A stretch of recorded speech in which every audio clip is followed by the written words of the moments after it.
Well, hey, friends.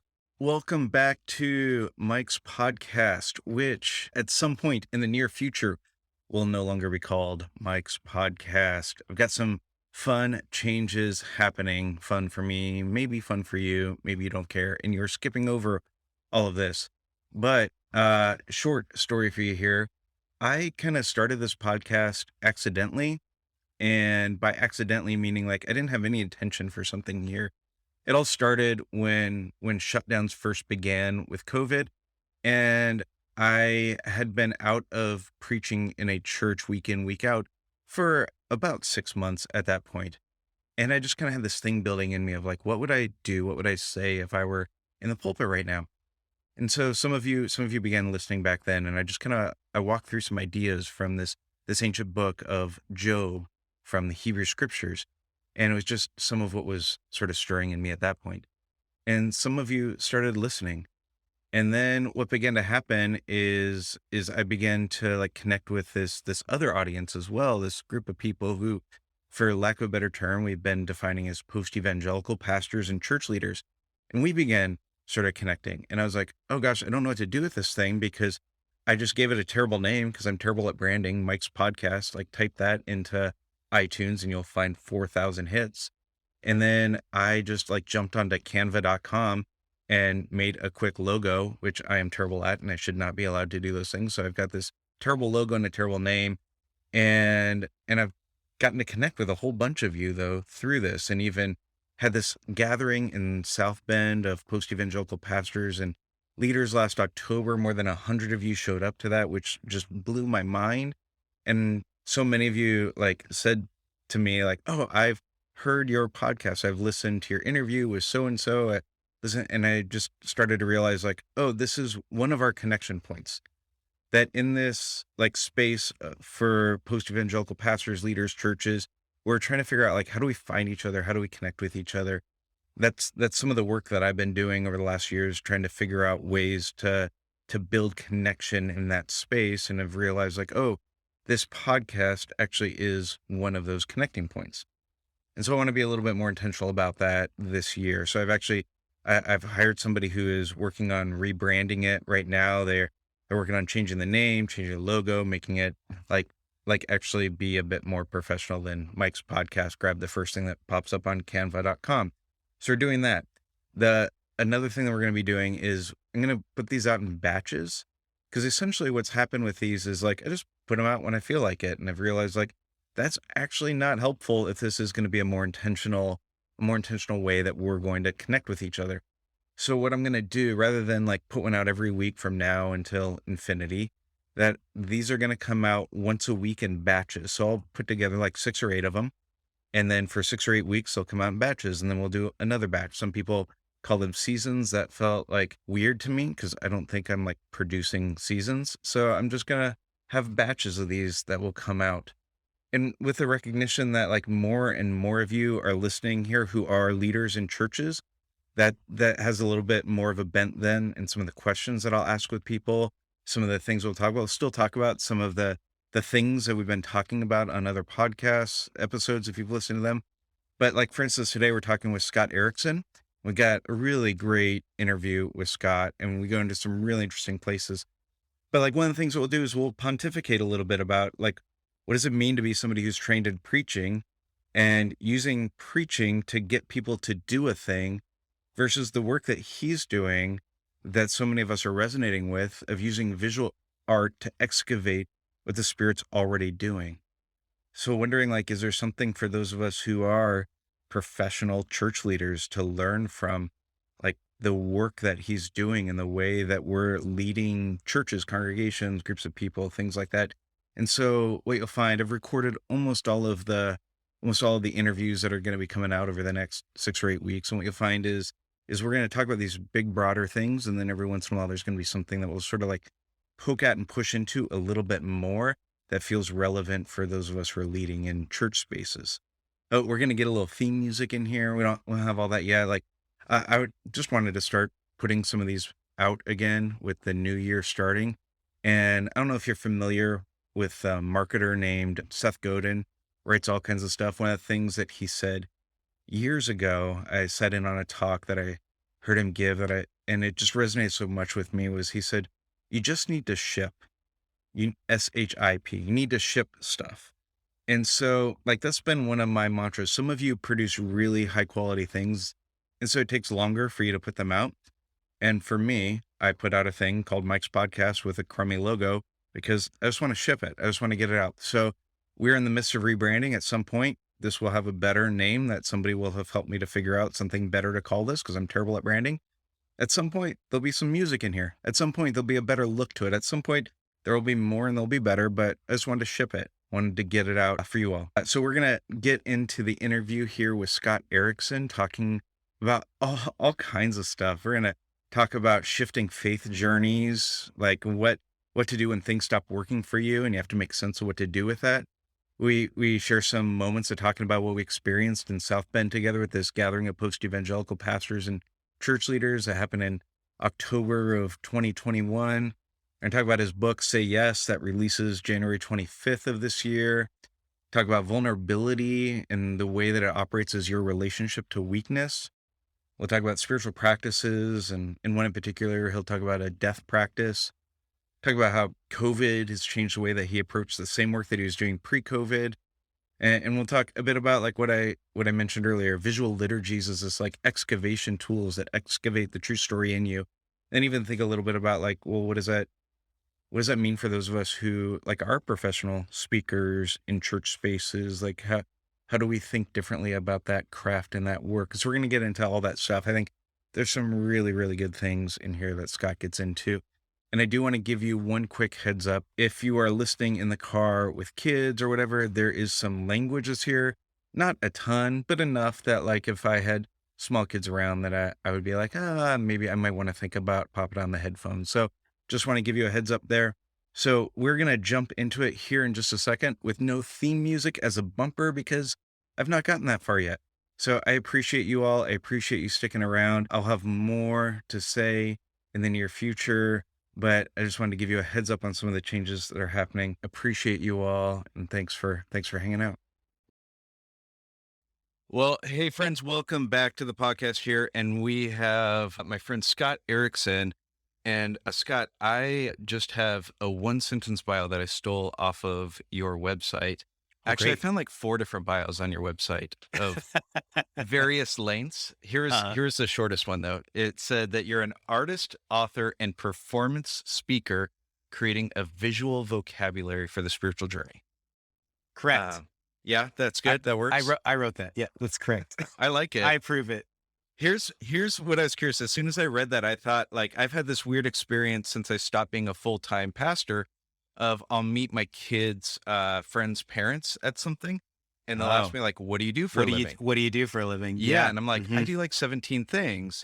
Yeah. And I have this hard time, like when you meet the kids' parents, like, how do you describe being like this performance speaker, artist, author? I start with, they'll be like, what do you do? And I'm like, I'm a professional creative. And then that leads to like, oh, what does that mean? And sometimes I'll say I'm a professional artist, and then a look of misunderstanding will fall over their face. They'll be like, what do you mean? And then and the way I describe it from there is I go, look, I go, there's like 3 different things that I see myself doing. I'm a visual artist. I'm a painter and illustrator. I am also an author and hope to continue making books. And then I do performance speaking art, performance art kind of stuff. And then I was like, it's those little things. I do a lot of little things that makes a little something. That's what I'd like to say. You could take that because you do a lot of little things that makes a little something. Yeah, no, I totally get it. It's a really interesting space to be in. It probably is one more and more folks are finding themselves in. And I've been learning from people like you that are a few years ahead of me on doing that. So recently, well, I should say first, a lot of folks know you through your Instagram, that you are putting up art maybe like once a day that has thoughtful reflections as a part of it. And in that, it seems like you have connected with and tapped into a kind of audience, a kind of people who are going through their own sort of like faith journeys in some sort of way, that have maybe grown up in the church, have been a part of it. And like the term that keeps being thrown around right now is deconstruction with it. Yeah. That's a good and helpful term or not, I think is an interesting conversation. But you talked about that at this event that we did together Hmm. in South Bend with post-evangelical pastors in a way that I found really compelling. And I keep thinking about it. You created this image that I don't know if you created it just for that gathering or if you'd had it before, but it moved from head to heart to hands, Hmm. and then hands was at the center of the image, and then it moved back from hands back to heart to head. Yeah. That became this really helpful like picture for me of that sort of a journey. Do you mind like talking about that a little bit?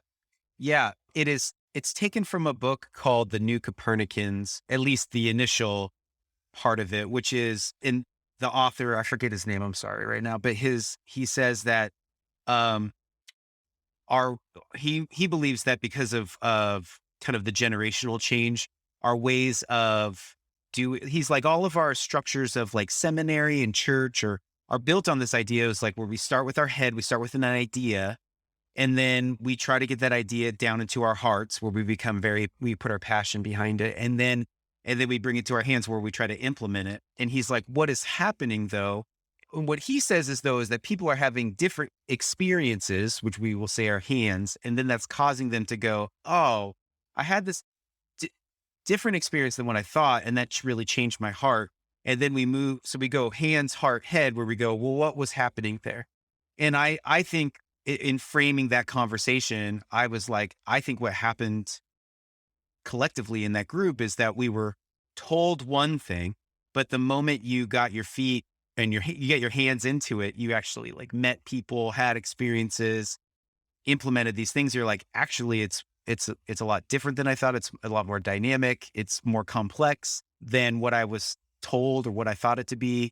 And yet we'll have these experiences that we're like, man, my heart is really into these people I met or this community I was a part of or this thing that I did.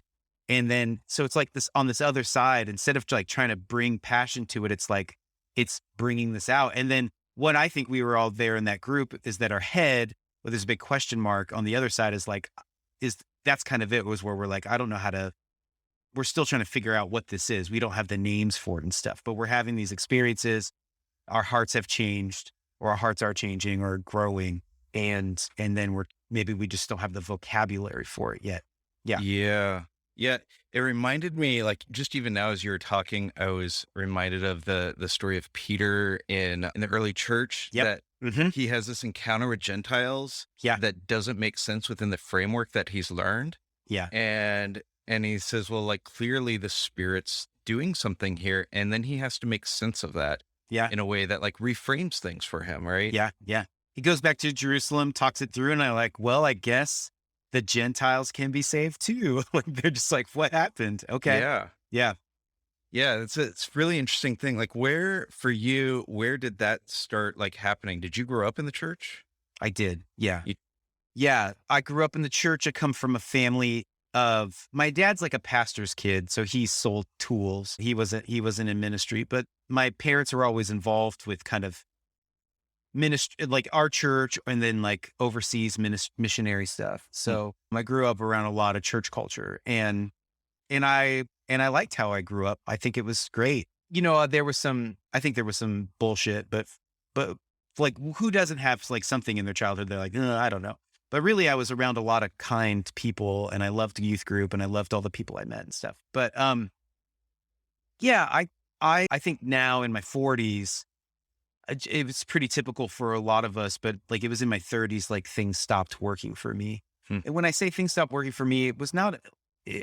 For one, I had a number of friends die at young ages, and so there was that particular reality. My and like opening up questions for you, or was that like this doesn't make sense with I don't know the experience that like I've heard you in your Say Yes talk about the idea of like that there is we've sold people of like there's this God shaped hole and God Yeah, is essentially this product that will fill that and uh-huh, set for at uh-huh, some point like that product isn't working. yeah, Is it yeah. some of that? Like, what was about that I experience? I think with the death is my friend Sarah. I worked at this church in Houston, and she got cancer and died, and she was the like best of us. I say often, I'm like, when a-holes die, we're like, that makes sense. But when like the best of you dies, Hmm. you're like, this, I don't really know what to think about this anymore. And so I think what it caused in me was, and Michael, we could talk about this for a long time. It, but it's this idea is that I started to see that the church culture the Christian culture I was a part of, influenced by North American Christian culture, was really obsessed with afterlife, but it seemed like it felt uncomfortable with this life. And I remember talking with some friends of mine who were pastors. I was like, shouldn't the church help people die well? It it does a good job with, like, you know, visitation and doing funerals and stuff.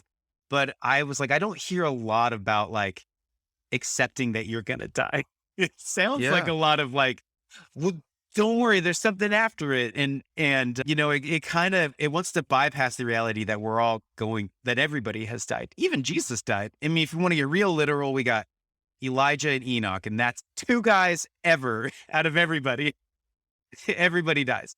And I was like, at least in the tradition I was a part of that I knew about, I was like, it seems like there's a missing piece of this whole thing, which is like, how do we die well? How do we accept that we're going to die?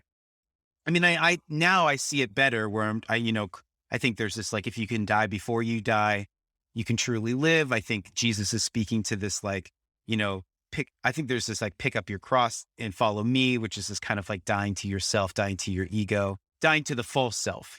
I think there's a whole other side of this where people go, yeah, I stopped believing in my desires or the things I have in me because I've just I've just died and I've dedicated myself to religion. And I don't know, there's like a whole other, I'm not supposed to pay attention to my desires. That's, I think, real dangerous too. But what it hit in me was just like, oh, I needed to find a better set of spiritual practices that embraced death, that embraced complexity, that embraced absurdity. I think a lot of the things I'm bumping up against always is my expectations about how much pain I'm supposed to experience in my life. Huh. And as I've allowed other wisdom teachers go, one of the things of Buddhism is like, oh, you will suffer. Like, that's part of it, and I feel like talking about the Christianity as a product or God as a product, I think there was a bit of it doesn't help sell the product if you go, hey, part of life is suffering. Even though we look to Jesus and go, a man acquainted with grief, a suffering servant.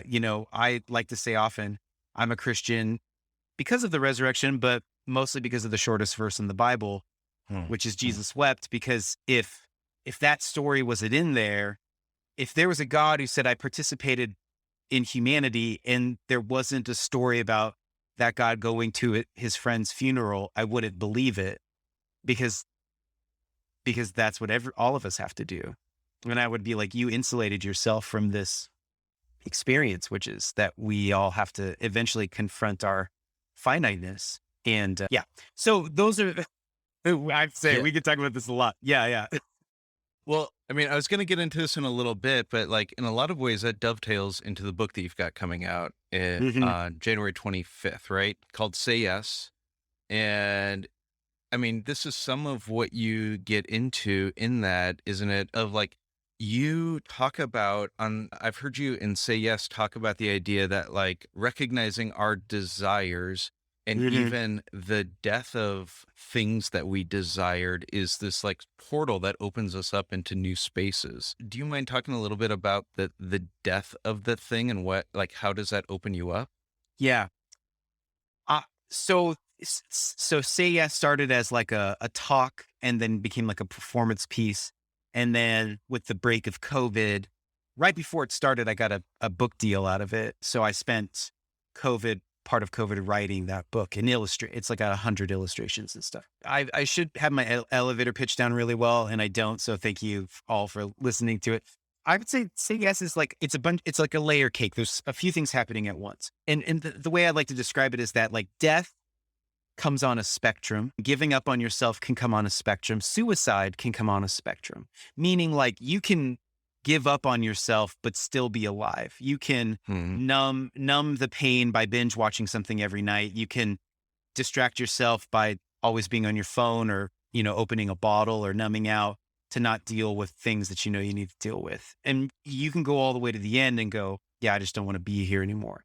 it's really a conversation about being here and how are we here. In my deepest conversations with like suicidal ideation or just like wanting to keep moving forward, like I think there was something I tapped into midway through my life that I was like, I actually really want to do that. And I'm kind of regretting that I didn't start earlier. I didn't know, which was, I would say that I would call that a death of a dream. I had Yep. this experience where like a dream died in me, and the dream was, oh, I thought I'd be here by now and I'm not. I should have known at 18 and I didn't. And now I'm here and now I recognize what I want to do and I missed it and I don't, and it was kind of all of that. And I would say the death of a dream is kind of that understanding. But on the other side of that, maybe not the other side, but another part of it that we don't often look to is like the death of a dream is also the death of the version of yourself that doesn't have any vulnerabilities. Whoa, that's good. Often our dream about ourselves or a dream scenario is a version where we don't have any weaknesses. Like we might have a dream, like, oh, I want to start a dream business or a dream career. Like say you want to start a dream business. You don't imagine like, well, I might have to get somebody to front the capital to get this thing going. And we might have an awkward relationship for years and years and years as I pay them back. Or, or like I have a dream about finishing a marathon, but I often don't envision in that maybe the 8 months of physical therapy I have to do because now I'm in my 40s and my knees don't work anymore. Like often our dream scenario where the version of us that's in that doesn't have any weaknesses, and vulnerability isn't necessarily your weaknesses. Vulnerability is your relationship to your weaknesses. How do you feel about having weaknesses? Is it something you hide? Is it something you reject? Is it something you have come and allowed to be a reality? And I would submit that the only way really forward is going to be through your vulnerabilities, is going to be a path of desire that your vulnerability, you carry your vulnerabilities with you. And so the book is about, in that space, a dream died, but I was like, I still have this deep desire and I still want to move forward. And then I was confronted by these inner arguments, and I had to develop my own like pivots, counter arguments, spiritual practices, mental health practices. I think they're all kind of the same thing, to counter these arguments, to keep going and inevitably like live into what I'd hoped to do. And so the show and the book is kind of it's about my journey, but it's also about all of our journey. And it's also about like the spiritual journey, because I think that like I found in my own kind of developing practices that mental health practices and spiritual practices are kind of the same thing. Like I remember when one of my therapists was like, you need to start exercising or getting your body, like to help with the depression, move your body and stuff. And I remember I started like a running routine, but it was on one of those runs, I was just like, well, why the hell am I running anyways? Like eventually I bumped up to an existential question, like, so it's like I can have a mental health practice, which is like exercise. But with that, I also need to be like, well, why am I doing this? Like, what is the reason? Because what is the purpose of being here? Or what is the gift of being? Is it a gift? Is it a miracle? I think it's a miracle, but how come the miracle sucks sometimes? These are the kind of things that I also knew I needed to discuss. And so say as the show is about, an hour and 30, 40 minutes, there's only so much you can discuss in that before you lose an audience's attention. So the book takes time to like flesh that out a little bit more and give some real different things. Yeah. Yeah. So I want to ask you more questions about that. I Yep. also have Yeah. like questions about like almost behind the curtain a little bit in Yeah, in the creation of we it. don't have to, this isn't like let's just talk about the book. Like, let's just go where the conversation needs to go. Yeah. Well, I want to talk about all those things. I want to make sure that I'm following like a good stream of consciousness too. Cause Yeah. Mhm. like you keep saying things that like get me thinking about like 14 different things. Yeah. So earlier you talked about like the experience of people dying was one of the like catalysts for you that was like, okay, how do I make sense of my faith and what do I do with this? And you Yeah. said like spiritual practices were one of the things that began to help you through that journey, I guess is Yeah. maybe a way of Yeah. saying it. Yeah. And then say yes is also about engaging. Like there's a part of that that's about engaging in practices in order to like one of the ones that I remember you doing is the idea of like laying down Hmm. and sort of like creating a like funeral coffin sort of like experience. Yeah. Eh, A death practice. a death Having practice. a death practice. Yeah. What like yeah, talk to me about that kind of practice. Like that one was one that felt like, gosh, I've engaged in a lot of spiritual practices. That one felt like so foreign and also so helpful. Yeah. I'm going to back up to your first. So, Yeah, yeah. but I'm going to get to the death practice because I'm realizing what happened. Part of it wasn't only like friends dying, but I, you know, I think all of us, unless you're insulating yourself and not having these honest conversations, I found myself going, man, the world is much more complex than my own theology can handle. And when I mean spiritual practices, it's like, what do you believe? And then how do you live that out in the world? And it was Father Richard Rohr, who, is a big influence on all of us and just, some small ways or big ways. But when I learned about St. Francis and I learned about Franciscan practices, this really helped me. And he summarized it and he said, Franciscan practices are like this, which is the the physical world is the doorway to the spiritual world. And the spiritual world is much, much larger. What he's saying in that, he's like, look, there's a larger reality, which we'd call the spiritual reality that is hidden from us. The only way to access that is actually through the material reality. We can't bypass it. And I feel like, at least when I picked up from the tradition I was a part of, there was a lot of trying to bypass the physical reality. Yeah, It's yeah. like, it was like, hate the world, hate your body, hate all these things. We just got to get to heaven. We just got to get to spirituality. And what this instilled in me was like, your deep longing for that other larger reality. It can only come through this reality. Jesus says this, where he's like, you took care of me. You were like connecting with God when you gave water to the thirsty, when you gave food to the hungry, when you visited. He's saying somehow in this action in the physical, the portal to the larger spiritual reality opens up. And I just asked the listener and you to think about a moment where you were doing something normal, but all of a sudden you're like, oh, there's a depth to what I'm doing right now. And that's what's happening in that. So when I started so that's kind of where the idea of say yes, it was like, you have to say yes to the reality, to this world you find yourself Yeah, in, yeah, yeah. this time, this body, this specific incarnation. This is the only way you can connect to everything. And that's kind of where my spiritual practice is. I started having to implement different ones. Um, the death practice, there's a long tradition through lots of faith traditions about death practices. The Buddhists have one, the Hindus have one, the Christians have one. There's actually there's a monastic order in Europe that every day kind of has like a meditation on your own finiteness. What I found, my spiritual director kind of cued me in on this. He taught me this practice. It's really helpful. Let's, instead of going to like the bigness, like I'm gonna die, I'll give you an example. I talk about this in the book of like just a little example. So when I am emailed or called and somebody's like, would you work on this? Would you consider doing this project? I'll spend time with it.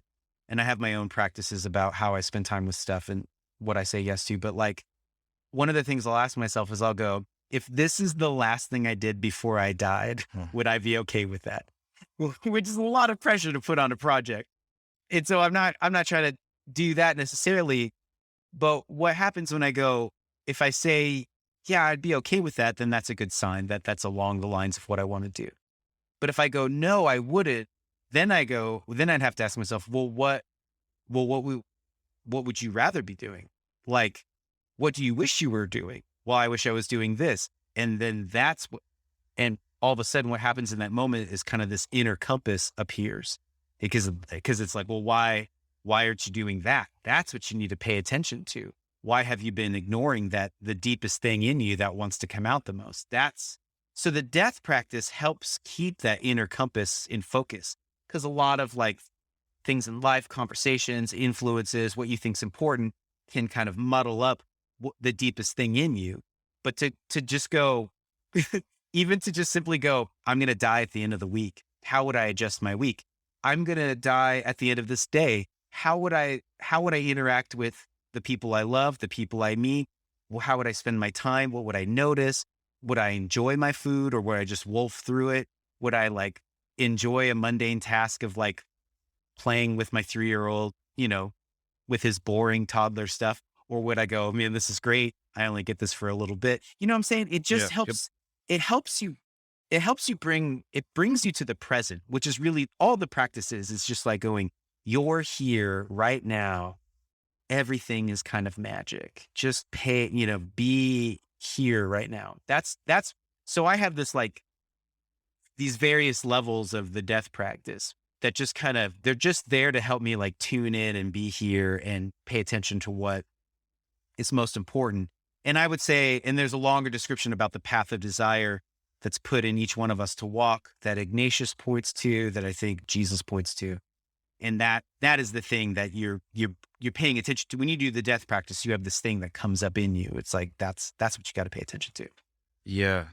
Yeah. So that makes a lot of sense to me when I have the space to control it, I guess, a little bit. Like something comes to me and I'm thinking about my day or I'm thinking about that project. I like that a lot. Before we started recording, you and I were talking about like some shifts that we had to make with COVID. And COVID became this thing of like, in some ways, plans that we had, things that we thought were great things that were forced to die outside of our control. Like, how did you start to deal with that? What did that change for you? Oh, wow. Yeah. I mean, before COVID, I had been doing Say Yes for a year and a half. And honestly, my plan with it, I literally said this to myself, was just like, I had it memorized, I had it dialed in, and I was just like, I'm just going to coast on this for the rest of the year. Like, it's like, Yeah. I'm just going to like put this in autopilot and just do it. Yep. And then April, May was just email after email of cancellations, and, my whole year just like disappeared. And then I moved as well to Austin from Portland, and kind of started over at a time when society was like, don't make new friends, don't talk to anybody, don't get involved with anything, stay at home. So It's Right. been it hasn't been my favorite year, but I noticed, and this is where we're talking to, is when a lot of things just kind of, maybe would I say the fire in me, or the motivation, or the striving, I got really comfortable just being at home. And I was kind of like, I don't need a tour anymore. Actually, I was like, I want to be a public speaker. And I got to the spot, was like, I don't know, maybe not. Maybe I'll just stay home. Yeah. And kind of picking up this material again, a year and a half later, the first time I did it was in Raleigh with a community I'm good friends with. And I just I noticed that I was saying stuff that I knew from before, but I was a different person saying it. And so I had to find a different spot in myself to do this. And also my inward prayer was like, God, I need like one sign. I was like, I just need one person to tell me this matters. Cause I don't know if I want to do this anymore. Cause I can see all the work it's going to take. And I'm like, I need to know. I need to know in some ways it's kind of worth it. And sure enough, like a day or two later, somebody emailed me, and their summary was like, hey, I had just decided to give up on myself, and now I'm not going to. So thank you. And that was it. I just needed to hear that. And I was like, all right, cool. Okay. I'm willing to do it. Yeah. That's so good. I was telling you that I had this story that I would always use when I would guest speak somewhere. Like I don't know if you do that. So I've got like 4 stories that I'll use when I'm somewhere new for the first time, that like I'll grab one of them, that it's a way, it's like a quick introduction to like me, and I know the story will work and all of that. Yeah. Yeah. One of them is like, I went hiking one time at Arches National Park with my family, and I took this selfie as we're in the midst of this really difficult climb with my wife and I. My son's in the background and he's just looking miserable. and he didn't know he was in the picture. So then he and I taken a picture together, and he looks more miserable in the one that like we were intentionally in together. And I would use that as like this picture to like show my family and talk about this thing that we love to do. And then I would talk about like how he had to push through that like difficult, like he didn't want to do it, felt miserable, and then show the picture at the end where you see this incredible thing that the only way you got to see it and experience it was by walking there. And I was recording a sermon for a church during COVID, and it was the first sermon that I was recording, and I was going to tell that story. Yeah. And as I started to tell it, as I was recording it, I just stopped and I was like, crap, like this doesn't work. The like just push through the Mhm. hard thing and it's going to be good on the other side. Cause I feel like I've been trying to do that and that doesn't feel like it's working Yeah. anymore. And I had this like realization of like, yeah, I'm telling the same story, but like, what does that story now mean for me having gone through these new and different experiences where some things like, well, this was the first time for me I'd gone through an experience where my income was directly tied into the larger economy, Yeah. and that when that stuff went down, that it like had a significant effect on my income, and that hadn't happened before. And Hmm. there was all of these sort of like things of like going to the grocery store. I did our grocery shopping, especially early on in COVID. And I would go and like I would go through, I'd have my list and only like half the things would be on the shelves. Yeah. And it just was like, gosh, what is going on? And anyways, the thing like that story then became for me this picture of like, I want, I want the story to be we push through and there's something good on the other side, but that's not actually always our reality. And it became this like mirror for me of this recognition of the acceptance of my mortality was such an important part of my own growth. Yeah. And Yeah. anyways, so that for me began to resonate with some of the things that I had experienced. I had seen you do Say Yes 2 different times before COVID hit. And like the experience of having to almost to die to a thing intentionally, like I felt like it was being thrust upon me in a way Yeah. that like opened me up in new and different ways. Yeah. Yeah. And that's in in a way, like that's what we all went through a death practice. And I mean, even now as you're talking, I'm just thinking about it was like the cliche of if you work at a church and a pastor is going to take a sabbatical, then everybody's like, uh-oh, there's an 80% chance that when they come back, they're going to quit. Right? Yeah. This is like a thing. Yeah. I just made up 80%, but it's a high number of Yeah. like people quit right after their sabbatical because what's happening during that time? They're getting a pause from the just kind of rhythm, the fast rhythm they've been a part of that they're just like keeping up, keeping up, keeping up. And when you take some space and you really think or sit and listen to your life as like Parker Palmer, let your life speak, kind of Mhm. tap into that, then you go, what's the most important? Where am I at right now? What is the thing that I always wanted to do? I think if you've been listening to why there's like these shortages of people like not going back to the same jobs they used to have and stuff, if you listen to their stories, they're like, I took time and I was like, how do I want my life to, where do I want my life to go? What do I want to spend time? What was most important?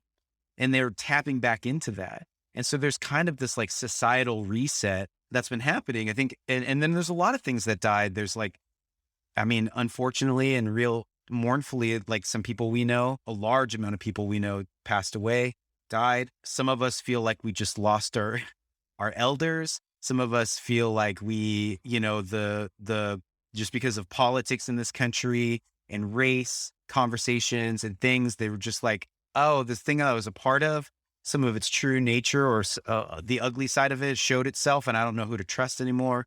I don't, there's just kind of like this death of a lot of things. And I think now, who knows if there's another wave or whatever, but quote unquote, will anything ever get back to normal? But I think we're kind of, having gone through this, we're all kind of like, I'd like to go back to my life, but I can't because I'm irrevocably changed. And so where do I start? Where do I pick up the things what kind of things do I want to continue picking up? Or what kind of things do I want to leave? How do I want to do things differently? These are the kind of the conversations we're all in. For some of us, we might have a good idea or clear idea. Maybe it's energizing. Maybe, there's a lot of introverts that were like, yes, I love this year, but like there are some people who like things went completely away and they're like, I don't know where to start again. And I think that, this book and the show is they're just trying to be a helpful tool to where it's like, I say it as like, I'll be your story porter. Like I'll carry your heavy bags. I'll carry the heavy bags of keeping you entertained. But like really what I want the show and the book to do is to go, eventually your story would come out, like your conversation come out. That's the thing you need to tap into. And art and storytelling and visuals, these all help kind of untie the knots we find ourselves into. But it gets into that thing. Like I was just talking to somebody on Instagram because that's where I talk to a lot of people on Instagram. And they were just like, man, I'm so tired. I just don't want to try anymore. And I was like, I totally feel that. And I think the antidote to being tired isn't rest. The antidote is wholeheartedness. You Huh. need to step back from what you think you should be trying to accomplish. Step back until you find what is giving you life. That's where you need to put your attention to, is like where's the spot where you come to life? That's what you need to water and spend time with. I think we all just kind of get in. I do. I get in my head where I'm just like, oh crap, when am I going to start that YouTube channel that I've been thinking about for 5 years? Yeah. It's like, I am always plagued by that. Like I should be making more YouTube videos. I'm just like, for one, I'm in the midst of a move still. And I'm like, I have no capacity for that. And I was like, and isn't that like, who's telling me that? Like who's saying that that's what I need to do? Is that even, I'm living this out right now.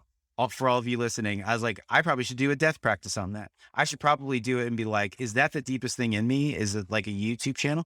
If it is, okay. There are some things about storytelling and visuals.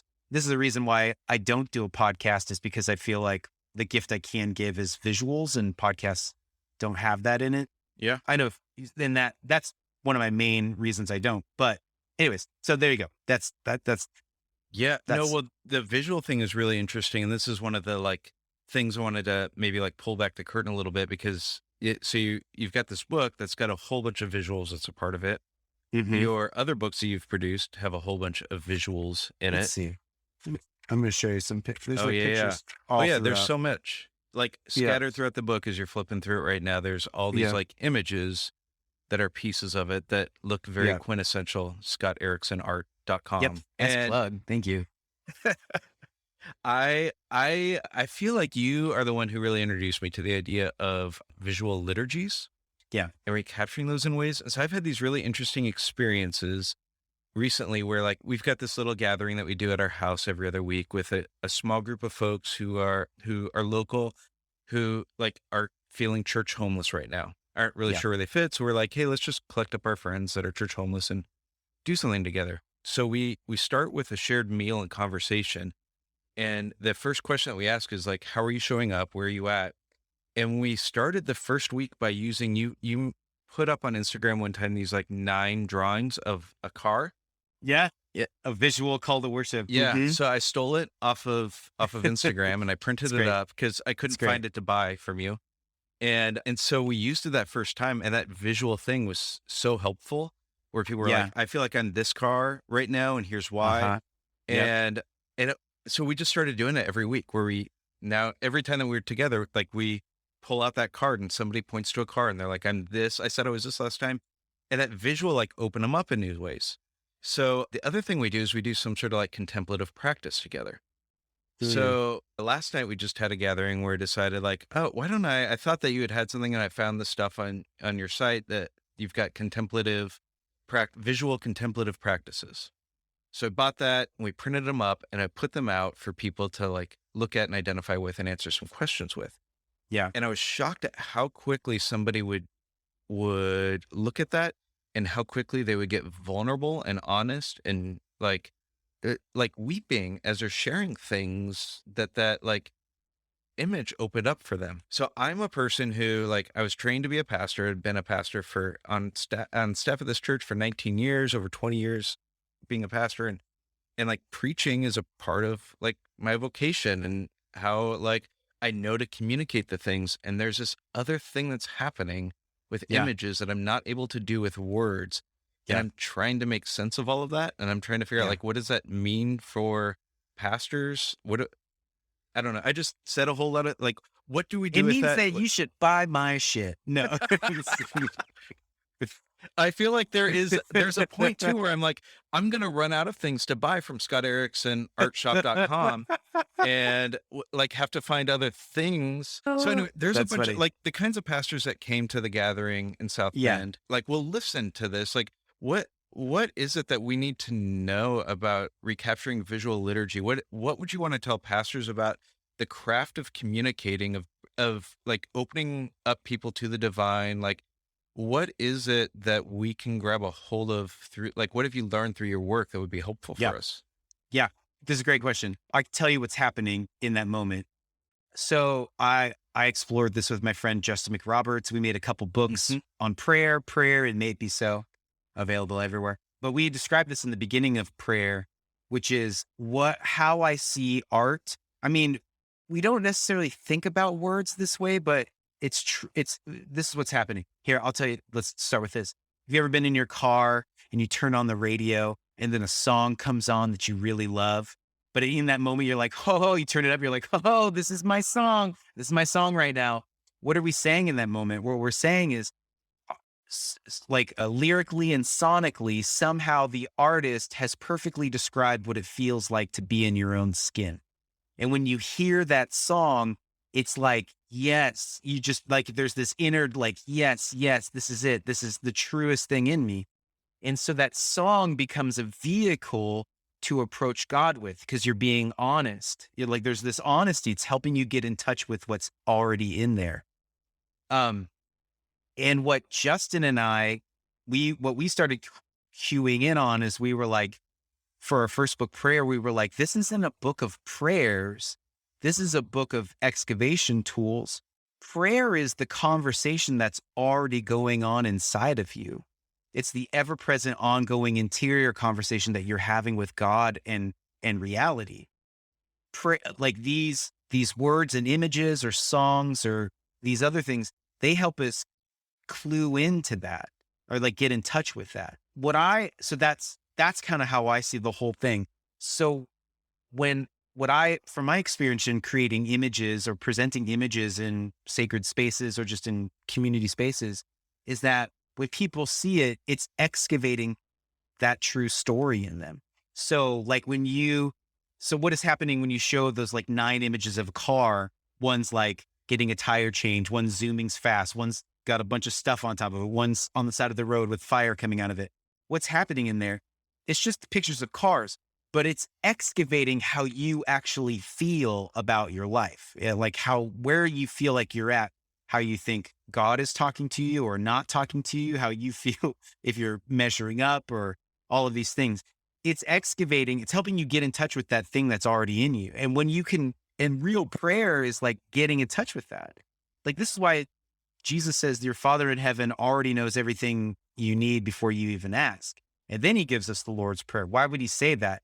Because he's saying like the Lord's Prayer isn't a list of things to accomplish. The Lord's Prayer is living into the reality of what already is. Like how do we live into what already is that God already knows? What does it mean to be already known?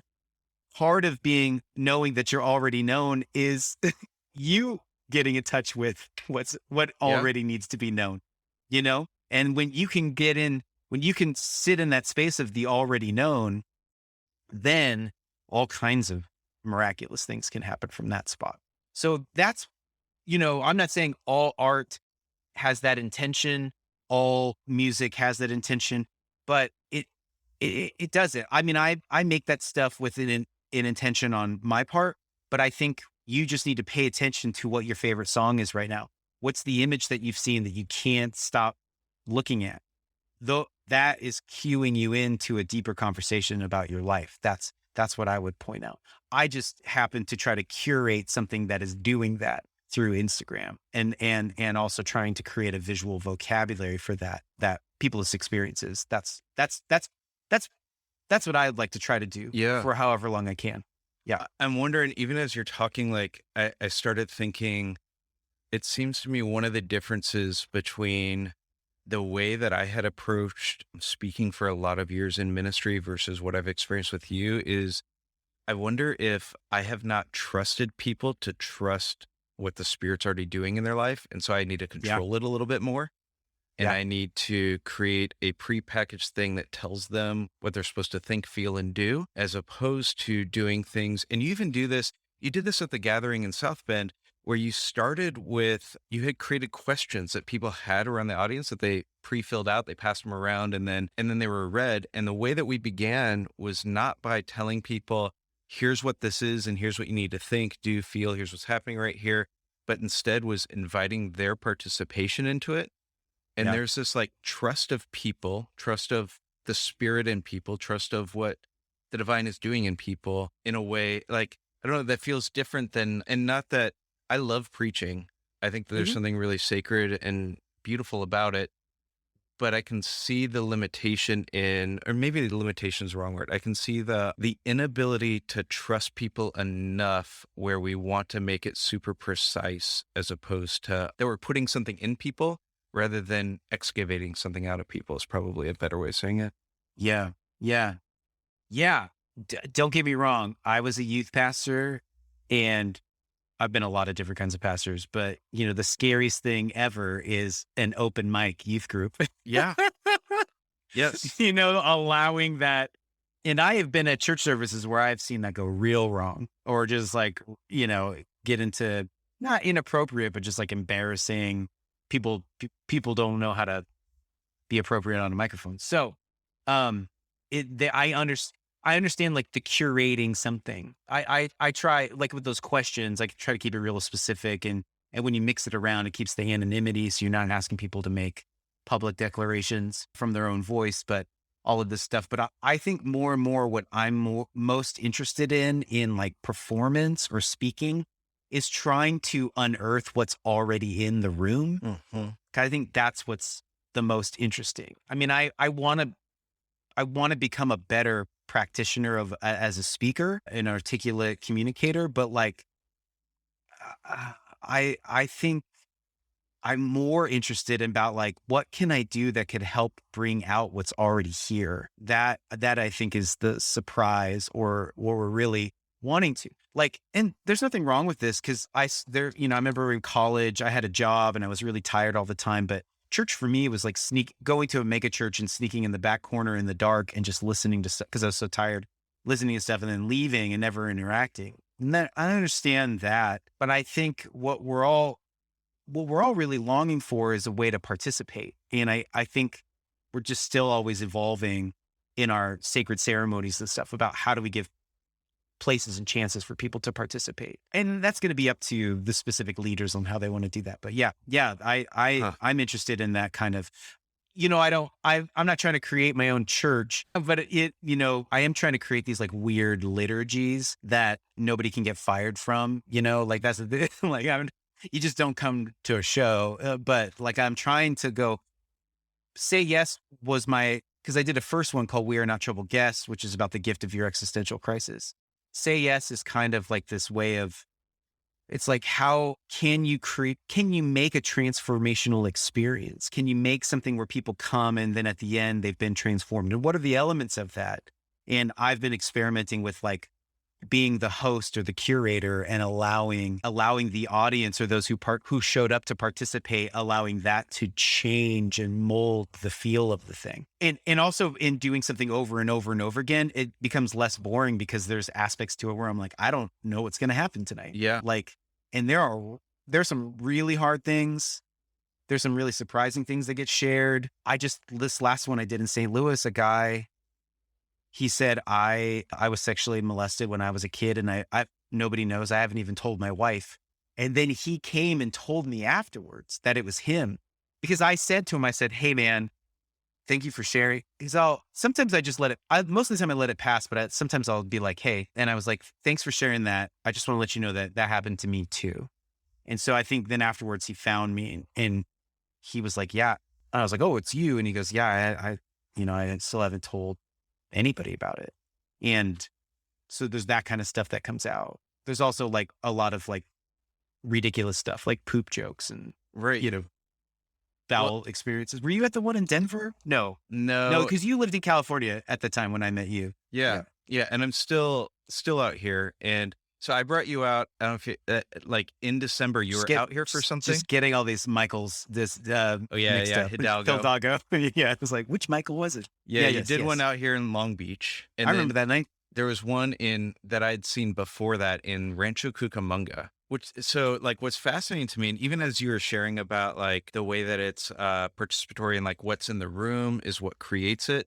Like you are in some pretty conservative spaces and in some pretty progressive spaces, and it's interesting to me that you have been able to transcend those categories. Like, what's your read on like why you're able to do that? Well, it's surprising because, if we took a poll, especially, I don't know, there, I definitely have opinions about things. Yeah, and you share those And sometimes. and I share those sometimes, much to the chagrin of my DMs, but like I'm not trying to that's I mean, that's a great question. I don't know. I don't know. Okay. I don't see myself as some like I'm not trying to I haven't shared this a lot, but like for me, I'm not trying to be successful in Christianity, is how I would say it. My friend Kurt Kroon, who is a friend and a pastor of a church in Portland that I was a part of, he goes, because I was like, I don't know how to tell this. I just like, I feel like what I want to say is I'm not trying to be successful in Christianity. And he goes, well, of course you don't, because to be successful in Christianity is to make something tribal that was never meant to be tribal. Oh, And I was like, that is it. Because he's like, then you'd have to invent an enemy. You'd have to invent a bad group of people or the people who are the cause of all the things. And so I don't want to be successful in that. And I see a lot of that happening, at least in the American version of Christianity. So I want to, I don't know. I'm trying to create things that just point to the truth about what it feels like to be a human and to deal with the mystery of God. Um, I, I don't have, I'm not filled with, I'm not a person that doesn't have doubts. You know what I'm saying? And then there's just a lot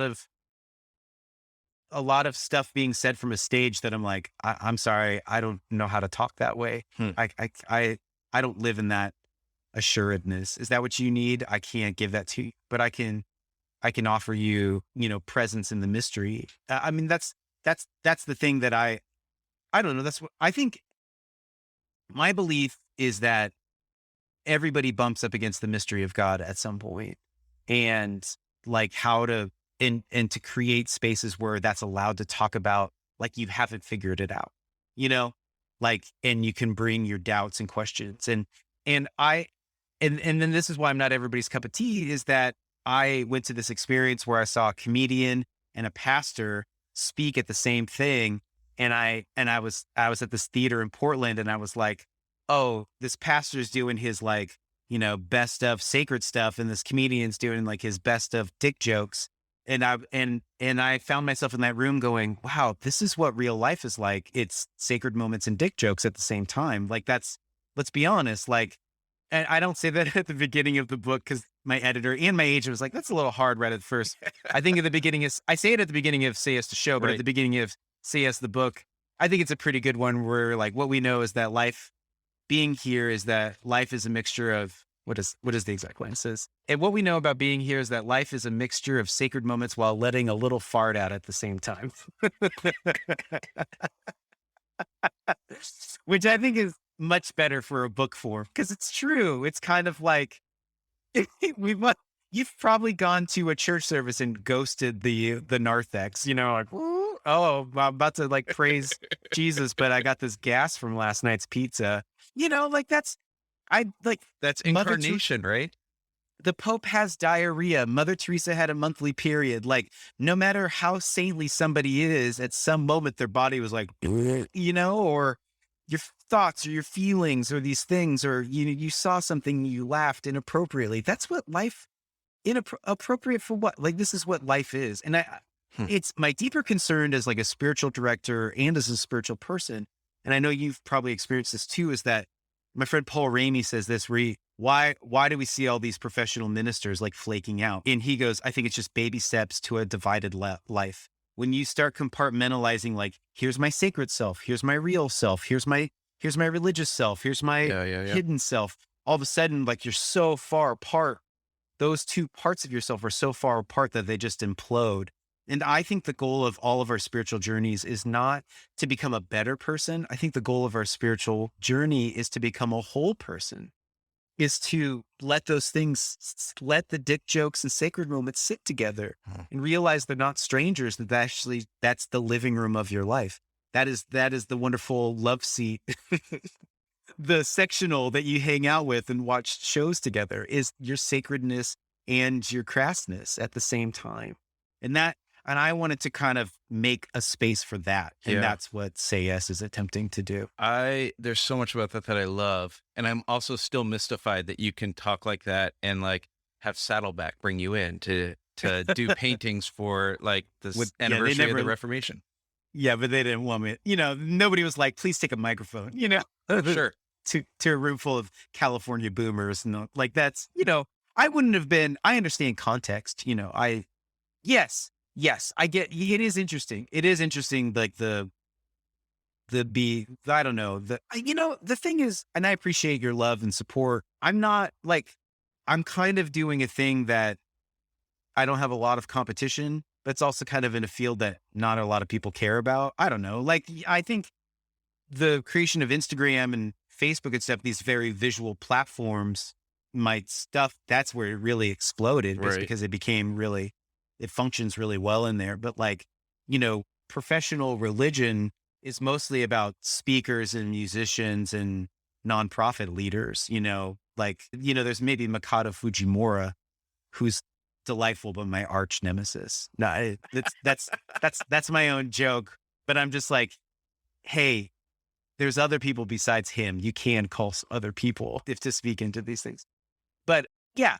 So it is fascinating, the places to get to. I don't Yeah. know. No, well, I mean, I'm super intrigued by it because I'm intrigued by the spaces that there's such a strong dichotomy of conservative progressive in the church now Mhm. that I feel like, I mean, I guess it's always been there in some sort of way, but I feel like there were a lot more people 15 years ago who are transcending into different spaces, and we've become so much more tribal that you're Yeah. seeing a lot less people be able to bounce into different spaces in the church. It's because my guess is because they're worried about their paychecks. Sure. They're like, if I say something, then I'll lose Yeah. it. So I don't want to hit that beehive with that stick. And so then it just becomes, again, baby steps to just being a divided person or one thing. But the truth is like, behind all of that is just like real people. I had dinner with a person the other night, and part of his deconstruction was he was really into like the charismatic faith healing circles. Mhm. And then he's like, what broke my heart is that mostly all of them are just shams. They're Hmm. just swindlers and cheap magicians who are just taking people's money. He's like, there's maybe 5%. And this is what we talked about, which is hard, is like, he's like, there's probably 5% of them that actually have the gifting and are actually trying to do the prophetic thing. And I don't know. My opinion is like, in most settings, 95% of people are just shams. I'm not saying, I just like, they're doing something to keep it going. Yep. Like, man, can I say this? I guess we can say whatever. Is this is what I'm interested is like the people who are willing to say what they think. I I've never said this on shit. Now it's going to be on recording. Get out later if you want. All right, friends. So I'm doing a quick little break in here before Scott gets to this part that he said, I've never like said this before, and I'm saying it on a recording here, and said, well, we can take it out later. And we chatted about it later, and he's like, no, I think that you should leave it in. Like, it's totally fine for this to be out there. And so I just wanted to give a quick little like thing before he gets into this. And I'm probably building it up way more than it needs to be. And then you're going to be let down by the time we get into it. But I just kind of want to say this, like, I think we're going to get into a spot where we start maybe ascribing some motives to people that we don't fully understand, and we don't know what's driving it there. And I think what he starts poking at here is probably a true thing. And in the way that he starts sort of poking at it, he names a specific person. And in doing that, like, it opens up this thing of like, well, is that true for that person? Are the things that like you're getting at there, do we know that that's true? Should this be a conversation with him first? And and he brings that up. But I think what it's actually poking at is something that we do have concerns about, of a larger thing happening within the evangelical industrial complex, within the like sort of larger church space, within the world of like doing things where we do stuff like this to make a living. And he's sort of poking at well, what is it that we're willing to say and not willing to say? How truthful are we willing to be and not willing to be? And what are the things that are holding us back from that? And I want to sort of frame it with that before we get into it, because I think by him talking about a specific person and saying these sorts of things that we don't know whether they're true or not true, he offers some speculation here that I think we can start to lose the truth of maybe what he's hooking at a little bit here, which is, what are we holding back? Where are we not willing to be truthful? And those of us who are in leadership roles in church spaces, Christian spaces, other sorts of spaces, why are we holding those things back? And so I want to give sort of that as maybe some framing context to what Scott's going to sort of poke into a little bit here. Okay, no. Did Britt and I have this conversation with you where Britt, for those of you who don't know, Britt Barron and I co-hosted this thing that Mike put on, or we were like the co-spiritual directors. We had this long conversation one day about should we try to publicly critique Bob Goff? and so, and we don't. Bob Goff does tremendous stuff. Here's my thing with Bob Goff. He is tremendously wealthy, which none of us talk about. He's real freaking wealthy. He made a lot of money. He lives on San Diego Harbor. That's his first house. His second house is up in British Columbia on an island that you can only get to by seaplane and boat, which he has both of. We're not talking about how wealthy. And yet, what is this guy doing now? He now pivoted from being a really wealthy lawyer to speaking at Baptist churches. What? And a Brit who's a Black queer person is just like, show me the queer person on his podcast. Nope, nobody. And like, even if he is open and affirming, why has he wrote a book called Everybody Always? And what Brit was saying is, she's just like, but that's not true. At least he's not showing it with what he's doing. He is just a visual. He's like, she was saying he's a human form of a church sign, which is saying everybody's welcome, but don't bring up that, because then we're going to have to ask you for a secret coffee and tell you that you have to leave. And we were like, and Bob is probably all these wonderful things, but it's just like, hey man, put some skin in the game. Like, what? You don't have anything to lose. Like, you have all the money. You don't need to. You're worried about not getting invited to some like big church in Southern California. That's what you're worried about. I don't know. I just don't know. I don't know him, and I'm not trying to like, I don't think he needs to have his career taken away. Nothing like that. I just think, I think you can do better, because I think there's a cost to saying what you think and loving who you think need to be loved and standing up for who you think's being let out. And it's just like, if it's just about money and not getting invited to things, well, this is when you become a sham. This is what I'm saying. This is when you become a sham. You know? And I think all of us listening don't want to be shams. We want to be whole people. And I think if the people who are listening to this podcast or anything like you, Mike, like, we've all been trying to make those hard decisions about being honest with ourselves and honest in the world. And it's cost us. And I get that. Yeah. I really do. I get that. Yeah. Sorry. No. That's good. I actually wonder.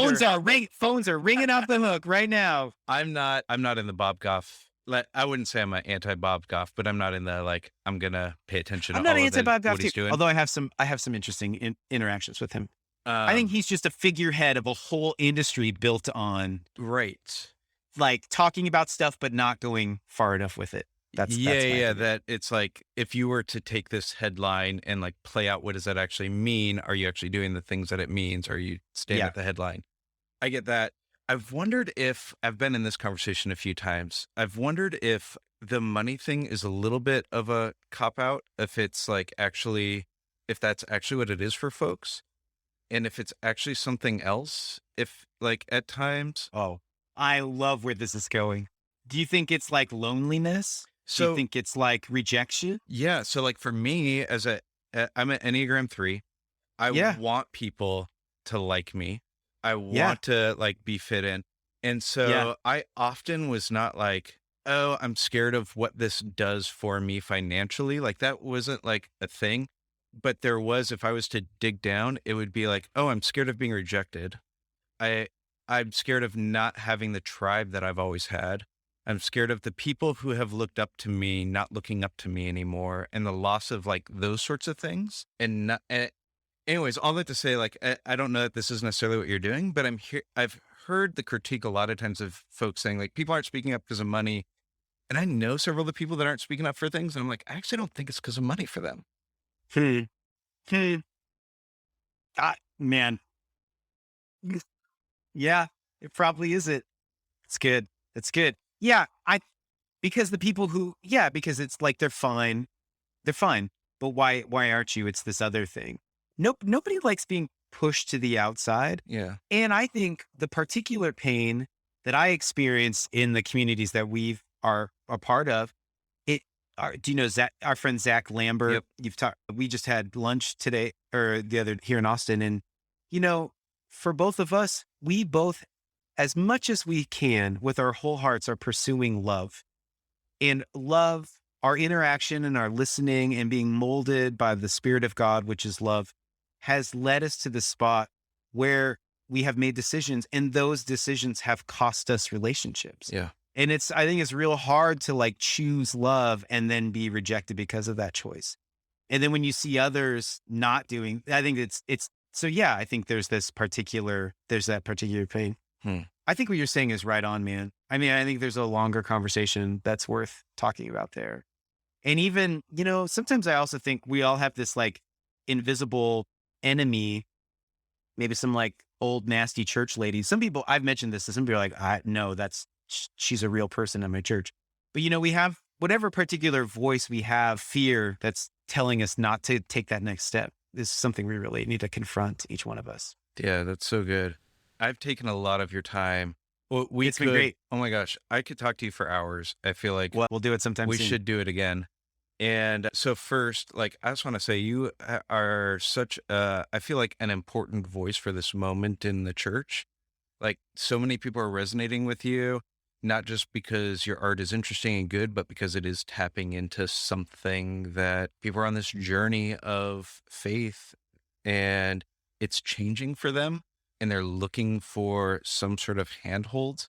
And I feel like you're one of the more prolific folks out there who are creating handholds for folks on that journey. So I'm really, really grateful for you and for the work that you're putting out. Like, I feel like that it's really important. And so thank you for all that you're Gosh, doing. thanks. Those are real kind words. Thanks, Mike. I appreciate that. Yeah. Thanks, man. Yeah. So where can folks find you? Give the quick plug on your book, all of the stuff that we're supposed to do on this. Sure. Yeah. Well, I'm Scott the Painter on all socials. That's where you can find me most active on Instagram. ScottEricksonArt.com is my website. If you just type in "Say Yes, Scott," it'll come up on Amazon. ChristianBooks.com has a really good sale pre-order price. That's great. Your pre-orders, for one, it doesn't suck. I made a book for people with ADD. It's fun and it's deep at the same time. And pre-orders help immensely because it lets booksellers know what kind of content should be out there. And I think a book about not giving up on yourself and a book about how the giver of your life is still involved with your life, even though your life didn't turn out where you thought it would, is a really necessary conversation for right now. And so a way you can support that is by pre-ordering the book, and that helps get that in front of more people. Even just gift it to somebody, Like that's the other thing. I'm trying to still figure out, be like, send this to somebody who needs a little help, that kind of thing. So Love it. we all love receiving books, and it's not short, but it's not super long. I feel like when you give a big book to somebody, you're kind of like saying F you, you're like, here's 400 pages. You're like, come on, I don't have time for 400 pages. These are very digestible sections. So it's good. It's good. Thanks for having me on, Mike, and talking about my stuff. I'm so glad. Thanks for making time today. It was really, really fun. And yeah, another time we'll get into the stuff. We'll figure out which Christian celebrity next time you want to throw under the bus. That'll be fun. I got a list. Man. Next time I'm showing up with a list of people to ask you about. Thanks, Scott. Okay, bye. Well, that was a fun time with Scott. Seriously, I recommend checking out his book, Say Yes. Pre-order it, get it on Amazon or wherever fine books are sold. Highly encourage you to check that out. And then, hey, if you are here and you want to just stay connected to some of the like larger work that we've got going on, some of the ways that we're going to be connecting with post-evangelical pastors and leaders in this new year, some new cohorts that we will work on getting going, other gatherings that will happen, things like that. You can go to my website, mikegoldsworthy.com. There's a spot on there where you can sign up for a newsletter. That's probably going to be the easiest way right now. That's another thing that needs to get revamped. Like all the stuff's got to get fixed, right? But new year, we'll put up with it for a little while as we figure out new things, but go there, you can sign up for that newsletter. And as things are coming up, it will get put out there. But friends, I'm so grateful for you. I'm grateful for the work that you are doing. I'm grateful for the ways that whether you are a church leader, whether you are leading in new spaces, whether you're leading in spaces that have been around for a while, trying to figure out what it looks like to hold on to the way that your faith is changing and the kinds of churches you've been a part of that don't allow for that, or whether like you're not leading in a church space, but for whatever reason, you've sort of found yourself here and are resonating with what folks are talking about here. I just want to let you know I appreciate you. So glad that you're around. And so until next time, which hopefully will be a week from now, if I can do get to keep it on my schedule, grace and peace to you, friends.